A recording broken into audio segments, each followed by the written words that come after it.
Olá, sejam todos bem-vindos. Eu sou o professor Elvis e essa é a nossa primeira aula de História.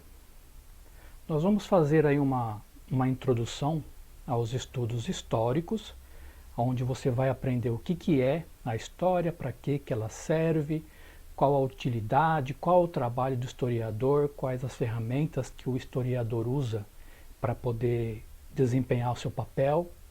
Tá? Então, espero que vocês aproveitem bem essas informações que eu irei passar e tenha com você aí um lápis, uma caneta, uma folha de papel para poder fazer as suas anotações aí e você poder aproveitar bastante essa aula aí, ok?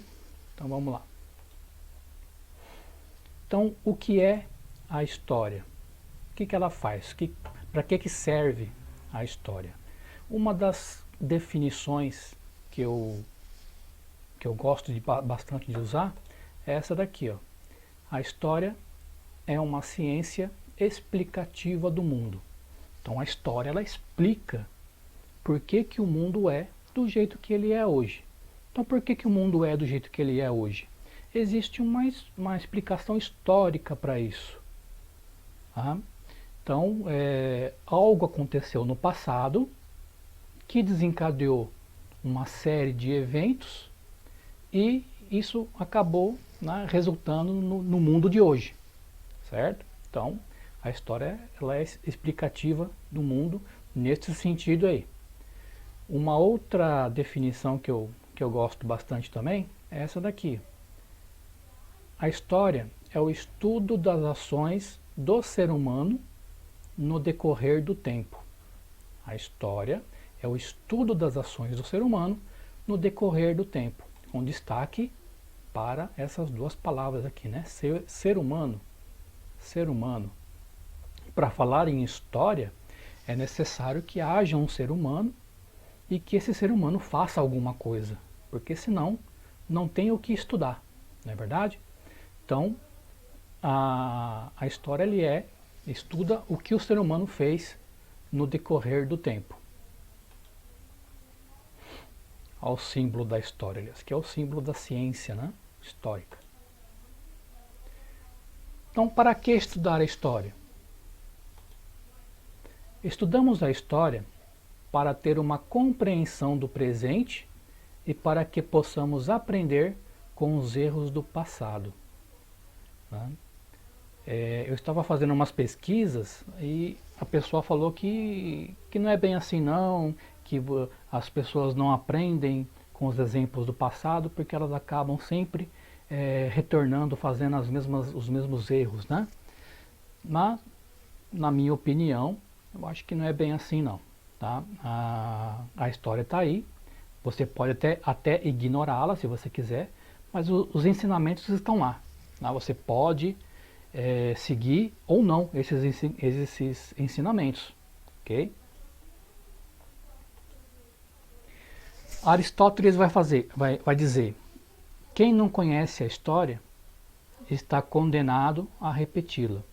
Tá? Quem não conhece a história está condenada a repeti-la. Ou seja, se você não sabe o que aconteceu no passado, você está fadado a repetir os mesmos erros. Tá? Daí a importância de estudarmos a história, sempre estar antenado aí, né?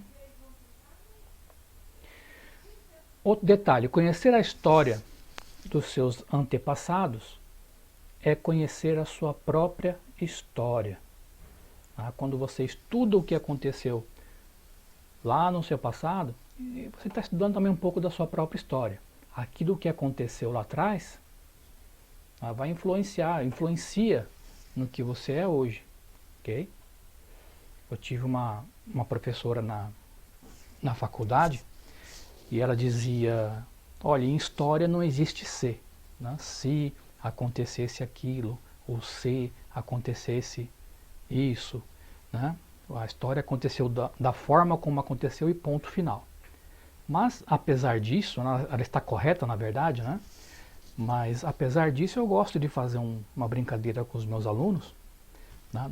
Da seguinte maneira: vamos imaginar que Napoleão Bonaparte não tem existido. Não existiu na história um personagem histórico chamado Napoleão Bonaparte. Então, se não existiu Napoleão Bonaparte, ele nunca invadiu Portugal.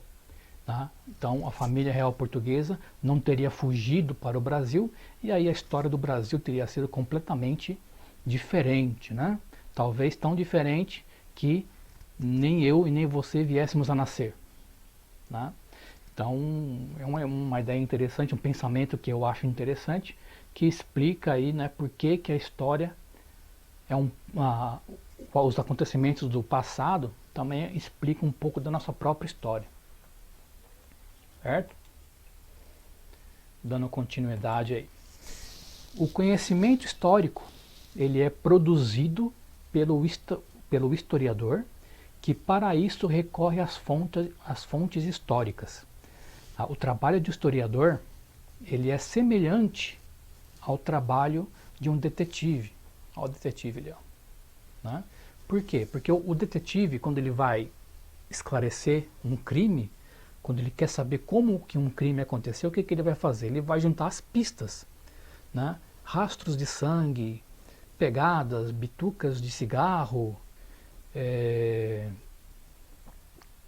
sinais de arrombamento nas portas, nas janelas, né? Tudo isso são pistas que o detetive ele vai buscar, que vai ajudar ele a esclarecer aquele crime, não é isso?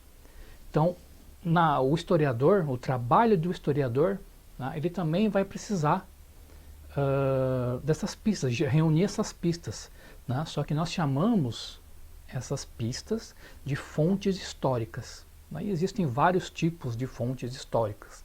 Tá? Existem, por exemplo, as fontes escritas, como por exemplo as cartas, os documentos, os jornais, as revistas, né? São fontes escritas.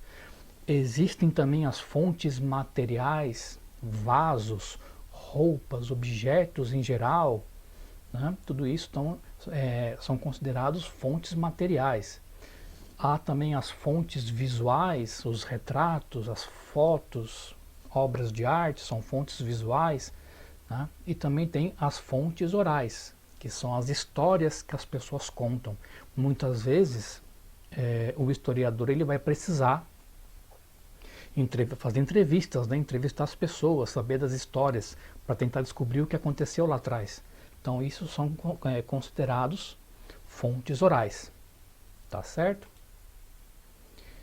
O historiador também, ele vai muitas vezes pedir ajuda dos seus colegas, né? Vai pedir ajuda das ciências auxiliares, como a geografia, a antropologia, a sociologia, né? Quando o historiador ele quer mais detalhes de algum período histórico, de algum acontecimento histórico, ele vai consultar lá o geógrafo, que vai dizer para ele como que era o clima naquela época, como que era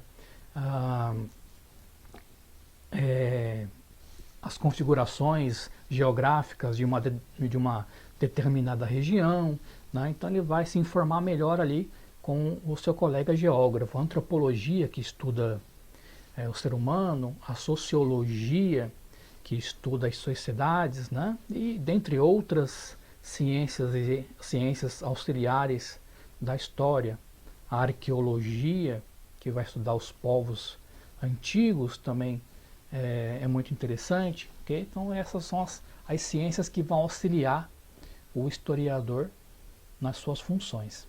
Tá? É muito importante também para o historiador, obviamente, a questão de lidar com o tempo. Né? Como que ele vai fazer a separação do tempo, como que ele vai lidar com essa questão aí. Okay? Uma das formas é o famoso calendário, né? Para fazer a contagem dos dias. O problema é que existem vários tipos de calendários. Né? Tem o calendário lunar, o calendário solar, calendário judeu, calendário maia e por aí vai. Né? Então é importante para o historiador saber qual tipo de calendário ele vai precisar para desempenhar corretamente o seu trabalho, certo? Porque existem vários tipos, né? Então aqui, para a contagem do tempo, Nós temos o calendário cristão, o calendário judeu, o calendário muçulmano, cada um com as suas especificidades aí, né? Por exemplo, o calendário muçulmano, ele atualmente está no ano 1441. Por que ele está nesse ano? Porque o muçulmano ele conta os dias de uma forma diferente. Ele vai contar os dias e os anos a partir de um acontecimento importantíssimo para todo muçulmano que se chama Hégira. A Hégira foi o dia em que o profeta Maomé fugiu da cidade de Meca e foi para a cidade de Medina. Isso é um acontecimento importantíssimo para o muçulmano, tão importante que eles começam a contar as datas, começam a contar os anos a partir desse dia, da Hégira, do profeta Maomé. Então, por isso,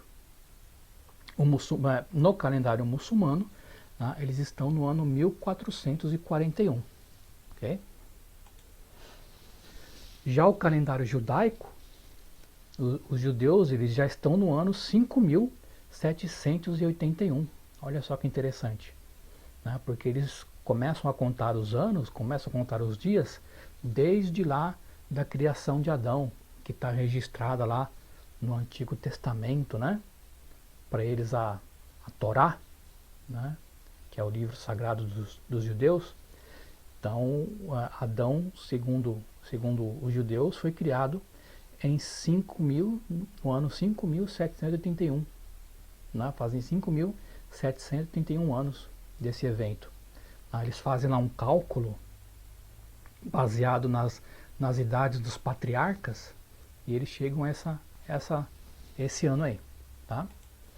Já quem acredita em Jesus Cristo, quem é cristão, no calendário cristão nós estamos no ano 2020, porque no ano 1 é considerado o ano em que nasceu Jesus Cristo.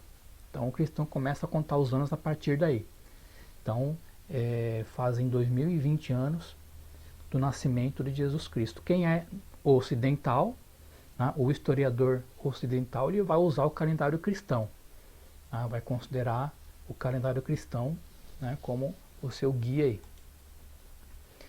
Também tem essa questão aqui do antes de Cristo, AC, antes de Cristo, depois de Cristo, DC. O que significa isso? No calendário cristão, tudo o que acontece antes do nascimento de Cristo, nós utilizamos a sigla AC. E tudo o que aconteceu depois de Cristo, então nós utilizamos a sigla DC. Então, por exemplo, a morte do Alexandre o Grande aconteceu no ano 323 AC, antes de Cristo. E a queda do Império Romano, a queda de Roma, aconteceu no ano 476 depois de Cristo, depois do nascimento de Jesus Cristo. Então, para a gente se situar aí, saber a que época se refere cada ano. Okay? O historiador também tem que saber lidar com a questão dos séculos. Então, para facilitar o trabalho do historiador, ele vai se utilizar do grupo de 100 anos. O século é um grupo de 100 anos. Certo? Então, nós temos ali, por exemplo, do ano 1, isso no calendário cristão. O ano 1 foi quando Jesus nasceu. Do ano 1 até o ano 100, então é o século 1. Do ano 101 até o século 200, já é o século 2. O ano 201 até o ano 300 é o século 3. Do ano 301 até o ano 400 é o século 4. E assim por diante. Sempre grupos de 100 anos. E sempre representado aqui, os séculos sempre devem ser representados através aqui dos números romanos. Certo? Como que você faz para identificar o século de um determinado ano? Você quer saber, por exemplo, A que ano pertence, a que século pertence o ano de 1789? Um ano muito importante aí, né? Foi o ano que desencadeou a Revolução Francesa, 1789. Né? Então, a que século pertenceu aí esse ano? Para saber isso, o que você vai fazer? É muito simples. Você vai pegar aqui os dois primeiros números, né? O 17, e vai somar mais um. Só isso, olha aí que fácil, né? Então 17 mais 1 é igual 18. Então, que século pertence esse ano? Ao século XVIII. Aí você tem que representar, né, em números romanos. Tá? 1889 foi o ano em que o Brasil se tornou uma república. É a data da proclamação da república no Brasil. Né? Deixamos de ser uma monarquia para ser uma república. A que século pertence isso? 18 mais 1 igual a 19. Então foi século XIX. E assim por diante. Tá? Não tem segredo nenhum. Okay? 1976, que foi o ano do maior acontecimento histórico de todos, que foi o meu nascimento. A que século pertence isso? Século XX, 19 mais 1 igual a 20. Certo? Então, é bem simples aí, bem fácil de compreender. Também é preciso, o historiador também precisa saber lidar com os períodos históricos, né? Para melhor estudar os acontecimentos do passado, os historiadores dividiram, né, a história em períodos históricos, ok? Então nós temos aí a pré-história. Tá? Que período é esse da pré-história? É tudo aquilo que antecede o surgimento da linguagem escrita. Tudo que antecedeu a criação da escrita, nós chamamos de pré-história. A escrita ela foi criada, né, aproximadamente aí no ano 400 antes de Cristo. 4000 antes de Cristo. Certo? Foi quando surgiu a escrita. Então, quando surgiu a escrita, terminou a pré-história e começa um outro período histórico, tá? Que é o período da antiguidade. É o período do surgimento das grandes civilizações, os sumérios, os babilônicos, os egípcios, os gregos, os romanos, né? Então começaram a surgir na antiguidade, tá? Então esse período aqui ele vai aqui, né, do surgimento da escrita, ele vai até a queda do Império Romano. Quando o Império Romano cai, quando ele termina, aí nós dizemos que acabou a antiguidade e começa um novo período histórico, que é a Idade Média. A Idade Média é a época dos castelos, dos grandes castelos, dos cavaleiros. Né? Então a Idade Média ele começa aqui com a queda de Roma e vai até o fim do Império Bizantino, né? Que é quando a cidade de Constantinopla é invadida pelos turcos otomanos. Né? Quando o Império Bizantino termina, isso aconteceu lá em 1453, nós dizemos que terminou a Idade Média e começou um novo período histórico que é a Idade Moderna. A Idade Moderna ela começa com o fim do Império Bizantino e vai até o ano de 1789, né, que é o ano da Revolução Francesa. Tá? Isso é a Idade Moderna. E depois disso vem a Idade Contemporânea. Tá? A Idade Contemporânea ela começa com a Revolução Francesa e dura até os dias atuais. Né? Então o período histórico nosso, né, é a Idade Contemporânea. Ok? Então é isso aí, gente. Espero que vocês tenham gostado aí da nossa aula, tenham aproveitado bastante. Tá? Eu agradeço vocês aí pela atenção e estudem bastante aí, façam as atividades que eu vou passar para vocês, tá? E a gente se vê na próxima aula. Obrigado.